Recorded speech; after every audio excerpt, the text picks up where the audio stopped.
Uh, Welcome to our one-to-one interview again. Today we're with Bo Cerup-Simonsen from Mærsk Mc-Kinney Møller Center for Zero Carbon Shipping. Welcome, Bo. Thank you very much, Nick. It's a pleasure to be here. It's great stuff to see you. It's very interesting to have the Mærsk Mc-Kinney Møller Center as so early in its development. Can you tell us a little bit about the center, please? Absolutely. The center has been established by the A.P. Møller Foundation, and we are established as a completely new, independent legal entity. We have been strategized and we have been shaped, I would say, very much by the influence of 7 big companies. And that means that it's really industry, big industrial companies taking a lead, stepping forward and actually, I think, giving birth to this center with a strategy and initial plans and so on. And then we have donation from the A.P. Møller Foundation. So now we have a completely new entity in place, and it's now very much up to us to pursue our mission of helping to accelerate decarbonization. And in that, we will be collaborating with an ever-growing number of companies and authorities and NGOs and so on. So yeah, it's a very exciting time. So I guess with 7 companies, could you? And I've heard that Alfa Laval have become the latest to join. Who else is part of it? And I guess Mærsk is part of that mix, is it? Absolutely. So initially, the 7 companies that coined the idea and started this up was Mærsk. And so if you take the European companies, it's Mærsk, it's MAN Energy Solutions, and it's Siemens Energy. And then in Asia, we have NYK Lines and Mitsubishi Energy with us. And on the American plate, you have American Bureau of Shipping and Cargill Group with us. And of course, all these companies are also all over the world. But basically, we had these 7 companies from the beginning.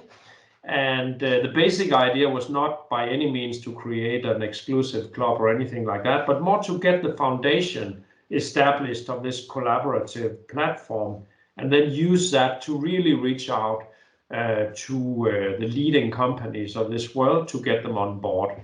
So what we're doing at the moment is that we're basically reaching out to, I would say, the next wave to get the next set of organizations in.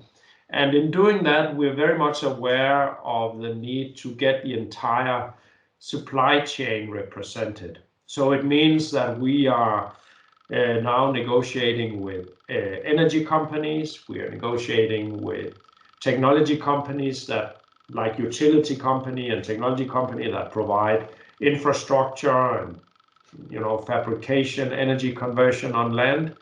We're working with terminal port, I would say port owners, operators, and we're working, of course, with more ship designers, with ship technology companies, with more ship owners, and of course also reaching out to work with authorities, governments, NGOs, and so on. So the point here is really that there's a supply chain that needs to be. It's broad, isn't it? It's really broad. It's really broad. So you'll be seeing today we announced a corporate partnership with Alfa Laval. And over the coming year, you will actually be seeing us announcing a number of partnerships throughout that supply chain. And it's so important for us to get that supply chain represented and to get leading companies within that supply chain that have ambitious decarbonization strategies and really want to put some skin in the game, you can say, to move the needle. And how much influence do the partners and the members have in the projects that you're going to be developing? We're basically setting up activities on 2 levels. So we're setting up a neutral, independent, not-for-profit activity, which is where we develop our positions, on what is possible and what is the best for society. We develop our positions on regulations, so what is practically implementable, what is good regulation. We will be working with authorities in terms of attracting subsidies and support to the transition. We'll be working with authorities to support regulation. We'll be working with financial institutions to convince them that it's good to invest in shipping. And all of that in shipping and in the needed infrastructure. And all of that work is not for profit. So that is neutral, not for profit work. And this work, I would say, is not influenced actually by these different partners. So we own that in the center, and we will put that forward. Now, having said that, we're going to work with a number of players in the ecosystem in order to actually learn and in order to develop our positions. And in that work, we can set up project agreements, and we can actually work on confidential things. We can work on helping companies to develop solutions and so on. And that will need to be done in a way with respect for these companies, proprietary rights and so on and so forth. So when you ask how are the companies going to influence the working of the center, the answer is they will be able to do that by working with us to help us understand what are the possibilities, what are the limitations, but they have no formal right to actually veto our positions or decide our positions. We need to do that ourselves, and with the donation from the A.P. Møller Foundation, we actually have the resources to establish a team in the center and to work independently of all that collaboration with the companies. So the decisions will then be made by the board of the center? It will ultimately be the responsibility of the board, and of course that will in the daily work be delegated to the leadership of the center. And are there, I mean, the industry itself, the broader industry, has a broad section of ideas about the method of achieving the IMO's goals for decarbonisation. For example, the French carrier CMA-CGM has gone down the LNG route, and it's built LNG vessels with two-stroke engines from Wing GD. I can hardly say that, but anyway, Mærsk, on the other hand, has said LNG is not for us. It's a fossil fuel. We want to go directly to zero carbon.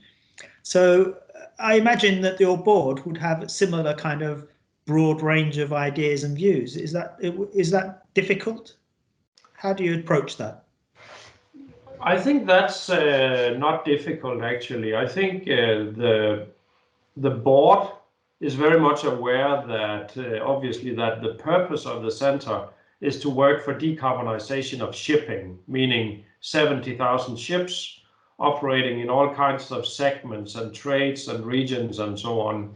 So the focus of, now you mentioned two container companies, the focus of CMA and Mærsk, I would say represent two segments, two areas of the center.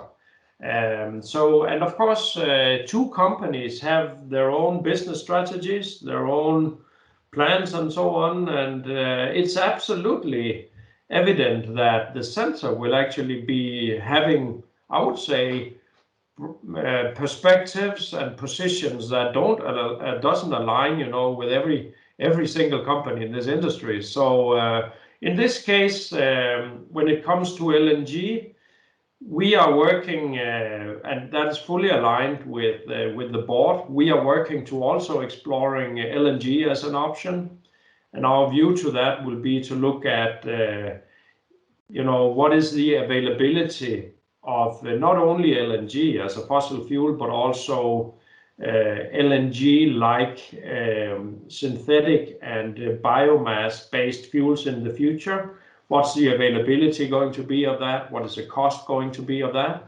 and how are we going to build ships in the future that can take advantage of such fuels as they become available. So I think our position at this point in time is that we are really open to basically to all the different opportunities that are potentially available to shipping. And we're taking a very, I would say, scientific and data-based and practical approach to that, to look at what are those different fuel types, when will they likely become available, what is the life cycle impact of those new fuel types, so meaning also what is the upstream impact producing, for example, bio LNG or synthetic e-fuel LNG, what would that be in that particular example you mentioned? And then, of course, to understand, given that availability and cost of these future fuels, how should we prepare the existing fleet to take that into use?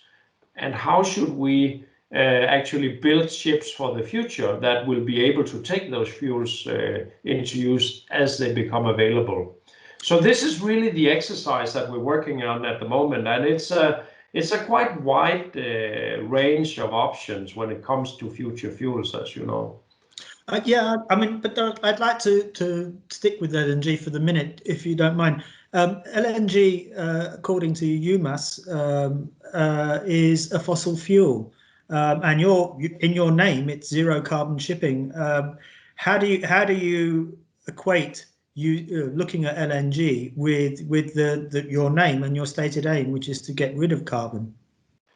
When we say zero carbon, we mean carbon neutrality. So we basically mean that if you take carbon, one carbon molecule out of the atmosphere and you put it back in the atmosphere, that's basically climate neutral.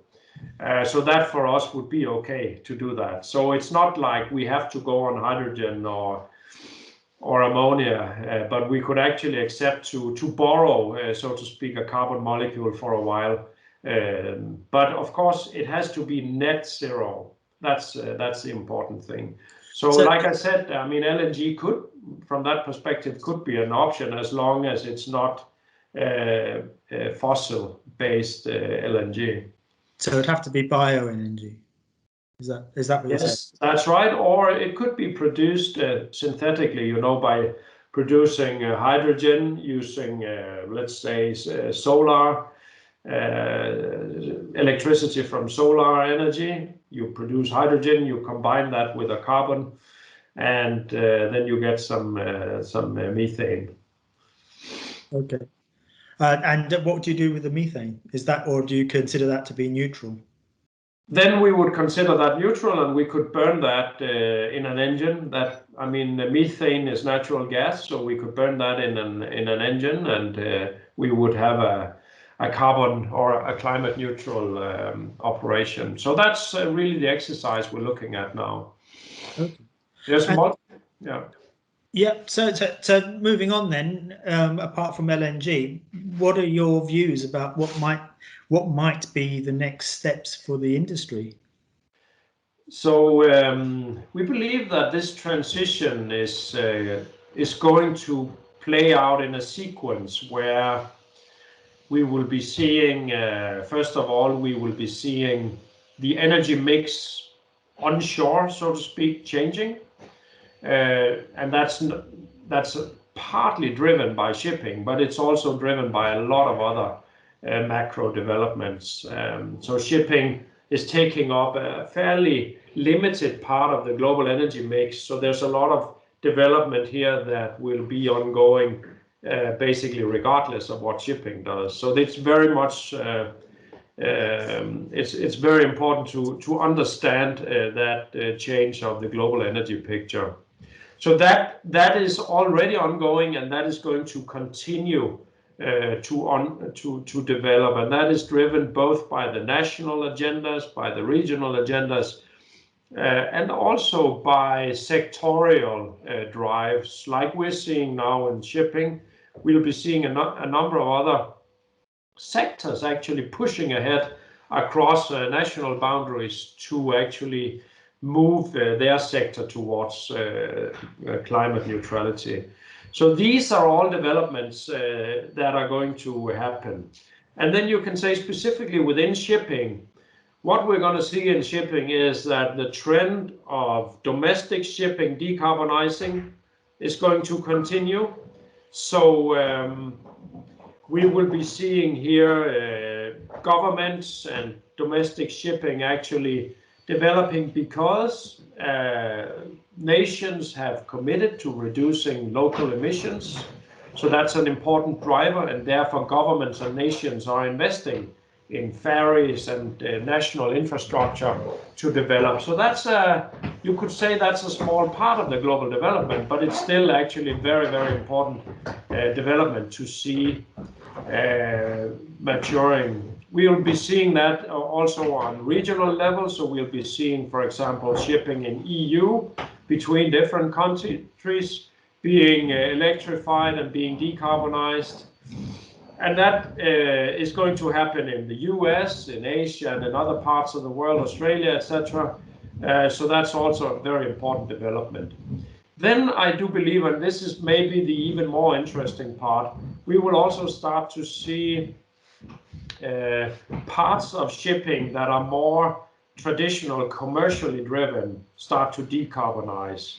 And this is really driven by industry stepping forward. So it's driven by customers being willing to pay a premium to get decarbonized shipping.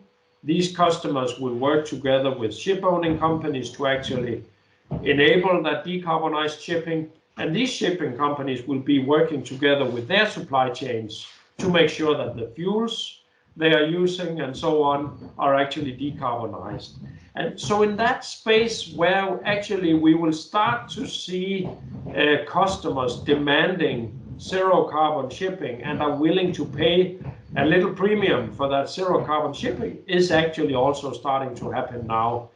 We're seeing it with some of our partners. I could mention Mærsk here. They have a product where you can actually transport a container across the world in a zero carbon manner. You can pay a little premium for that, and Mærsk will then drop in some zero carbon fuels in order to make that happen.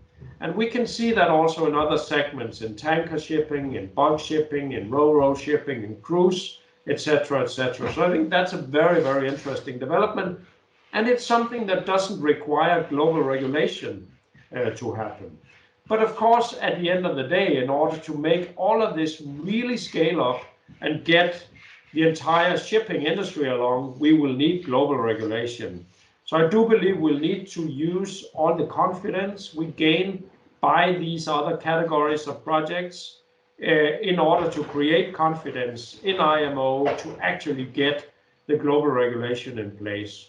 And that development is also ongoing, as you know, and it's moving at a slower pace than some of us would like to see, but it is moving and the strategy is in place. So I really believe that we need to keep up the good spirits and the good work and put even more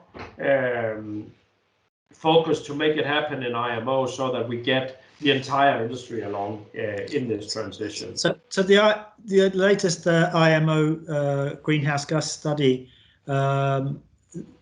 basically says that 86% of all shipping emissions, carbon emissions, are from 6 vessel types: chemical tankers, product tankers, crude oil tankers, gas tankers, bulk carriers, general cargo ships, and container ships. And of those sectors, container ships, I think, is just around about 26% of all the emissions from maritime. Is it? And also crude oil tankers and bulk carriers are effectively 66% of all emissions from maritime. Those 3 sectors alone.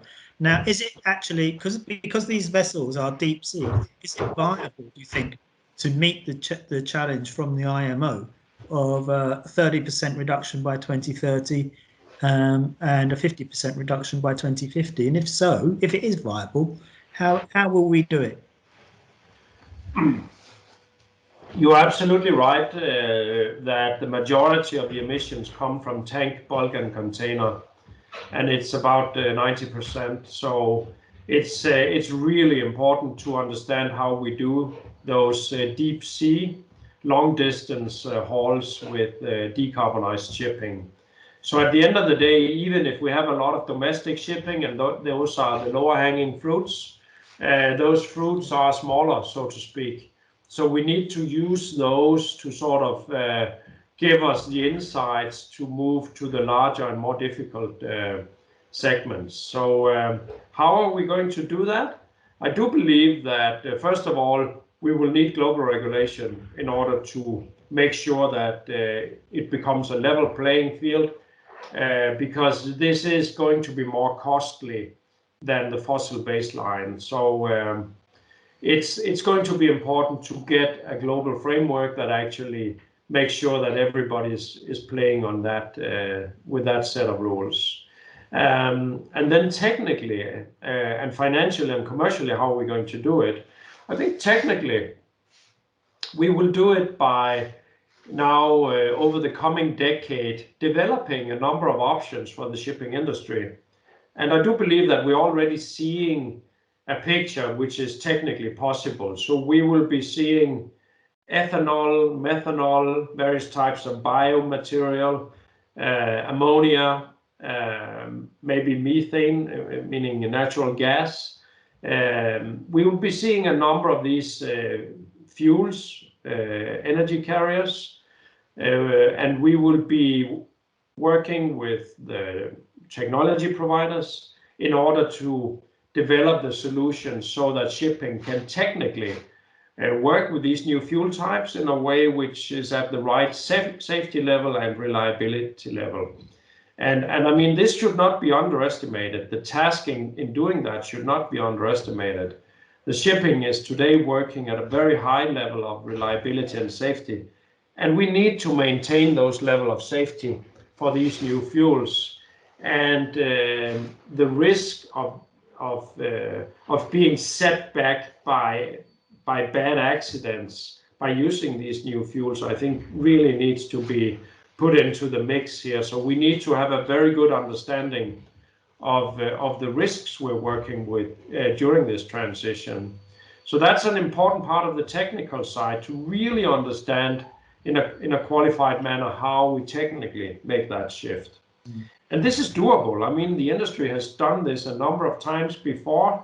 It's a tremendously competent industry with technology providers that are innovative, that are used to working with development of new technologies, with class societies that have great in-depth understanding and great understanding of the processes needed to manage these risks.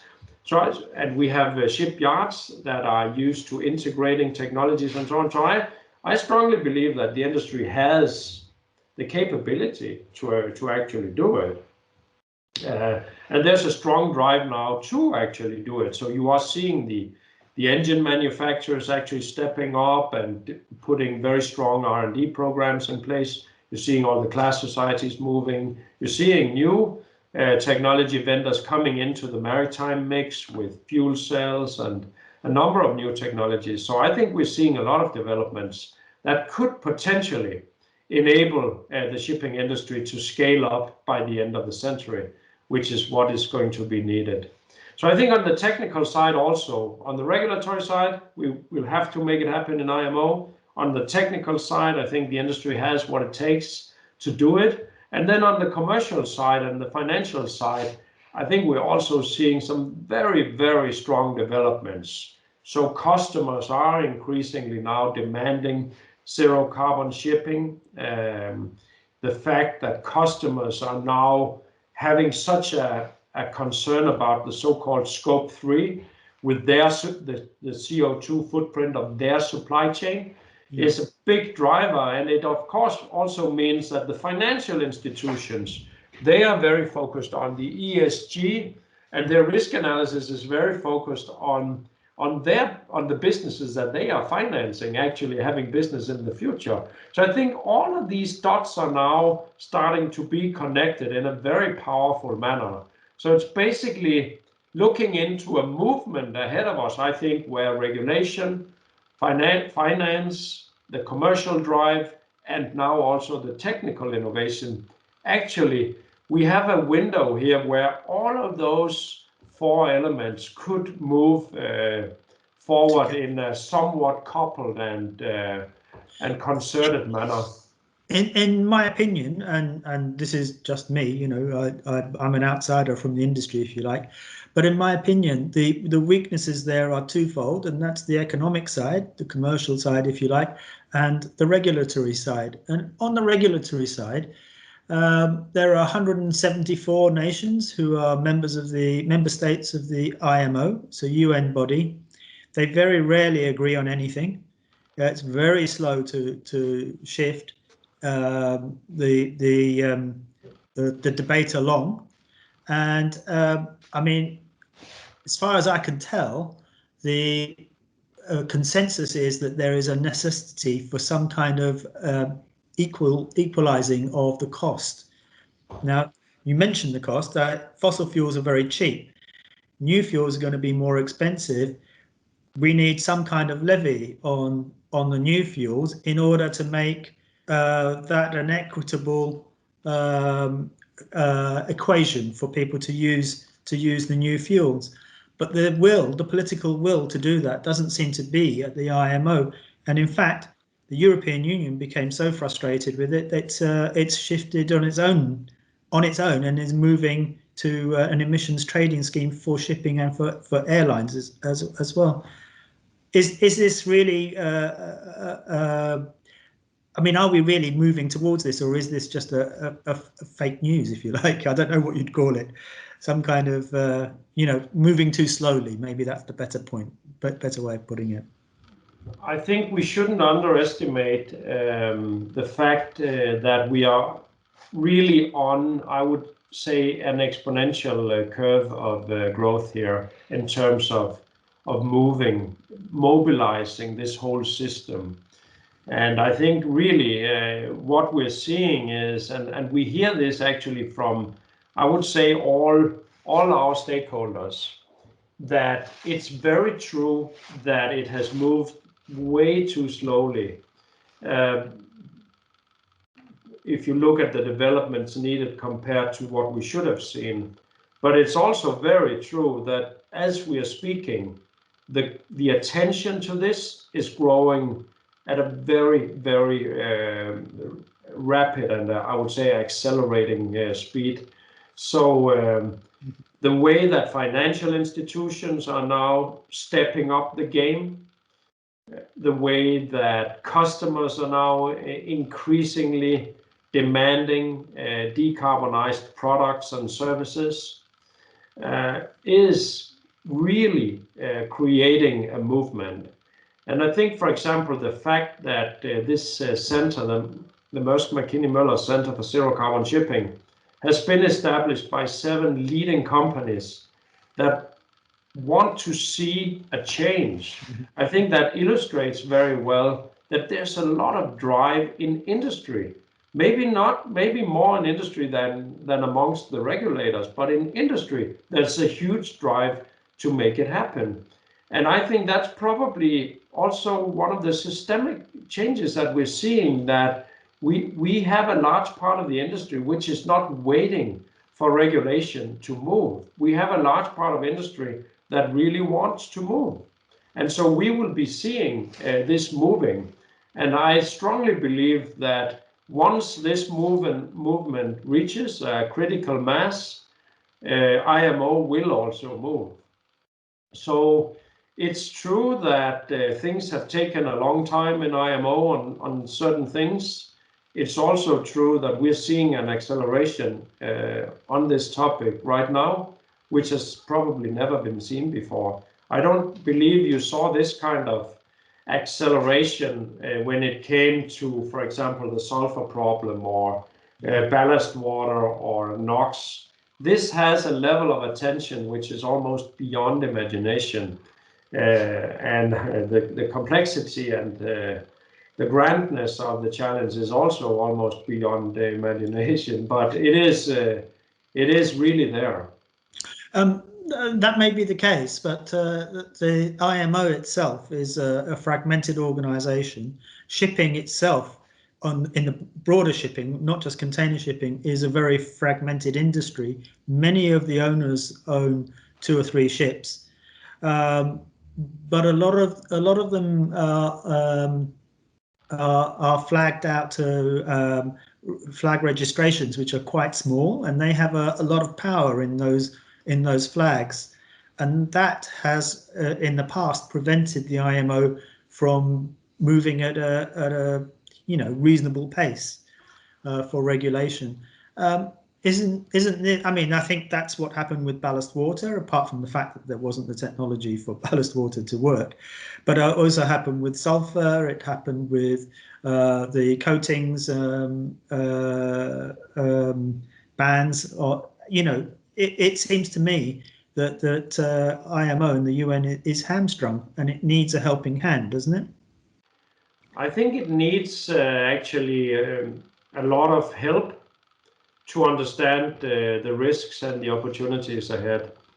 And I think, I mean, we take a slightly naive approach to this, thinking that if we can help to create confidence and understand the risks ahead, that'll be a contribution to accelerating. And then, of course, we're very humble to the IMO system, for sure, because like you said, it's IMO is made up of a lot of members, and those members, I mean, are not necessarily aligned, and it's hard sometimes to interact with those. But on the other hand, there's a lot of focus on this, and I think the bottom line here is that yes, there is a risk for some of these countries and ship owners to go into a journey of decarbonization. So there is a task for us to clarify what are actually those risks and what can we do to remove those risks, like we did with the sulfur regulation. I mean, there was a lot of work done to actually remove the risks. So when we did the review 5 years before it went into force, we did the fuel availability review and concluded that the fuels will be available. That same kind of risk analysis will need to be done now on decarbonization to really make sure that the risks are removed, that it's possible to actually decarbonize shipping. So obviously, I mean, that needs to be done, and that needs to be communicated, and it needs to be done in a very, I would say, strong manner. And I mean, from the center side, the whole idea of the center is really for us to be an open source, so that we want to work with everybody, also in the IMO system, in order to create the confidence that it is possible to decarbonize shipping. So that's the one thing. That's talking about the risks and removing the risks of decarbonizing shipping. And then there's the other side, and that's the risk of not doing anything. And that needs to be understood as well, because there's a huge risk for shipping also to just pretend that we don't have a problem and we don't want to do anything. So I think that's the other part of the coin, that you need to make clear that if shipping goes out an alley where we're basically saying that we don't want to change anything, we're sticking, you can do the decarbonization, we're sticking with fossil fuel, then shipping is running a big risk. And I think that needs to be understood as well amongst the members in IMO.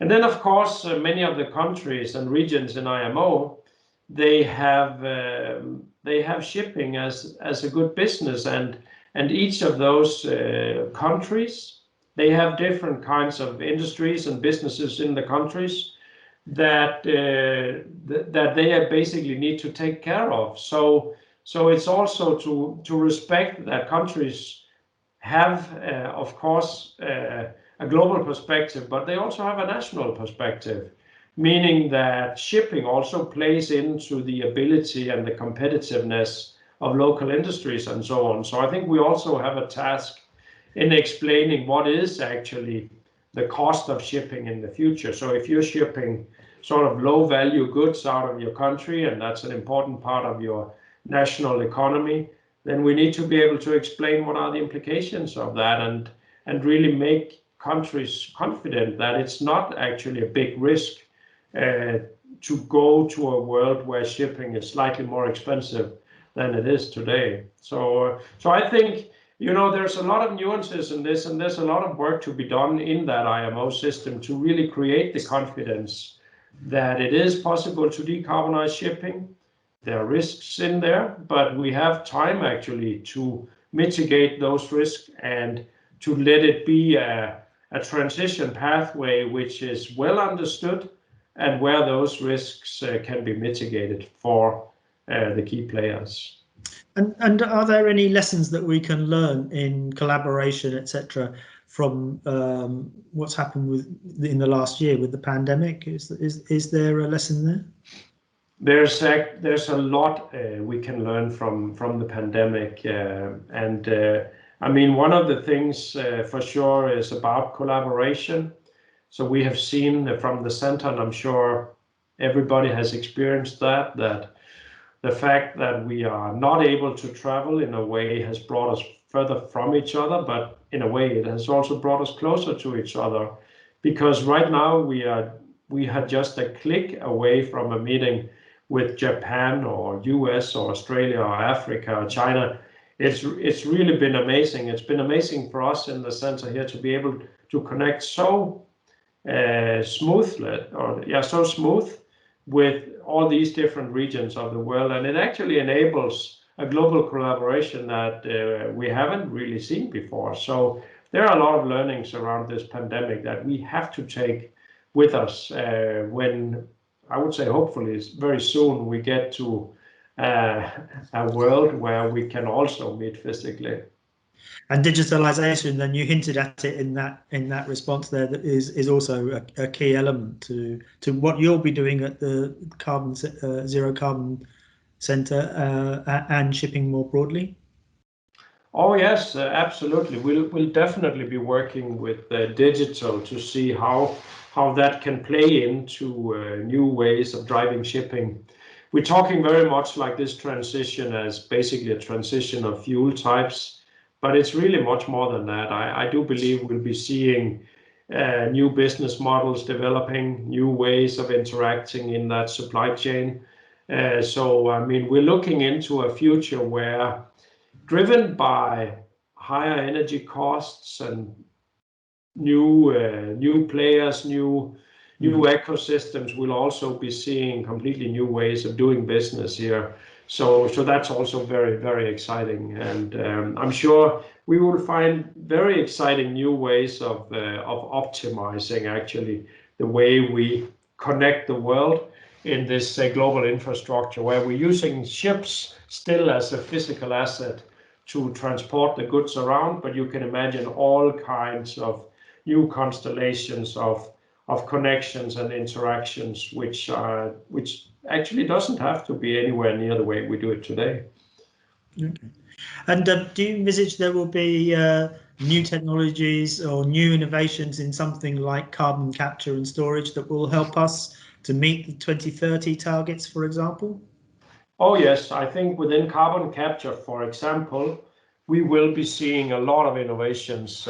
Carbon capture hasn't been used much in the past, but right now I think the world is acknowledging that in order to reduce greenhouse gas emissions at the rate needed, carbon capture and storage is going to be needed at a large scale. And this means that there's a lot of room actually for innovations and inventions here. So carbon capture is one area, and we're seeing across, a number of different areas that a lot of innovations ongoing within the space of biofuels, biomass. We'll be seeing a lot within the space of nuclear. We'll probably be seeing a lot within the space of energy conversion technologies, taking electrons and turning them into molecules, as we say, with various kinds of processes, we will need to see huge improvements in efficiency. So, I mean, it's going to be a super exciting decade we have ahead of us, and we are already right in the middle of that, seeing, new things coming up across the board. So it's very exciting, really. Okay, well, we're really excited to see what you can come up with at the centre. So perhaps you'll come back and tell us more in a year or two. It's been really great talking to you, Bo, and thank you very much for sparing the time. Thank you very much, Nick. It was really a pleasure talking to you. Thank you for your time, and talk to you soon.